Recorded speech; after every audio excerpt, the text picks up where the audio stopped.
کتنے کنگز بادشاہ آئے گئے. صلاح الدین ایوبی کے دور میں ہی اس ٹائم 3 خلیفہ تھے. مجھے اور آپ کو کس کس کے نام یاد ہیں مجھے بتائیں. صلاح الدین ایوبی کے تو نام ہمیں یاد ہے، مگر 3 خلیفہ اس ٹائم موجود تھے. اور ان سے پہلے کتنے خلفاء تھے، ہمیں کن کے نام آتے ہیں؟ کیوں؟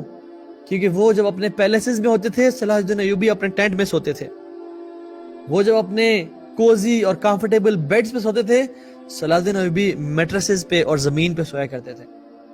وہ جب 5 سٹار میلز اور بوفیز انجوائے کر رہے تھے تو صلاح الدین ایوبی 3 دن تک بھوکے رہتے تھے اور مسلمانوں کے لیے لڑے ہوتے تھے.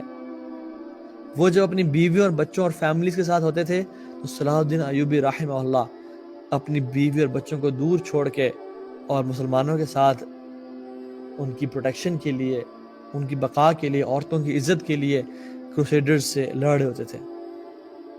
ابن شداد رحمہ اللہ کہتے ہیں کہ ایک دفعہ صلاح الدین ایوبی ٹینٹ میں بیٹھے تھے and the battle was about to begin، اور ان پہ ایک لیٹر پہنچا اور نیوز پہنچی کہ your brother and your nephew has passed away، آپ کا بھائی اور آپ کا نیفیو اللہ کو پیارے ہو گئے.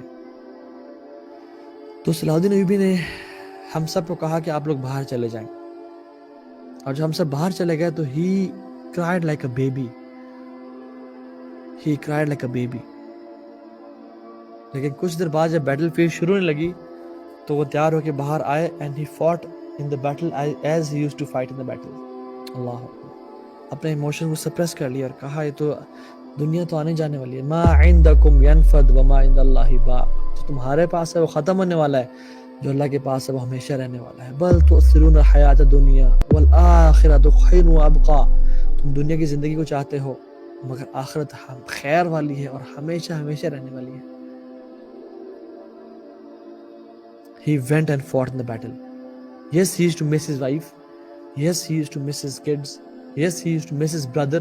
اور وہ فیملی لائف کٹھے بیٹھ کے کھانا پینا اور وہ سب مس کرتے تھے. لیکن that grief in his heart کہ امت کو لیڈ کرنے والا کوئی نہیں ہے, that was far more greater than his love for his wife and family members.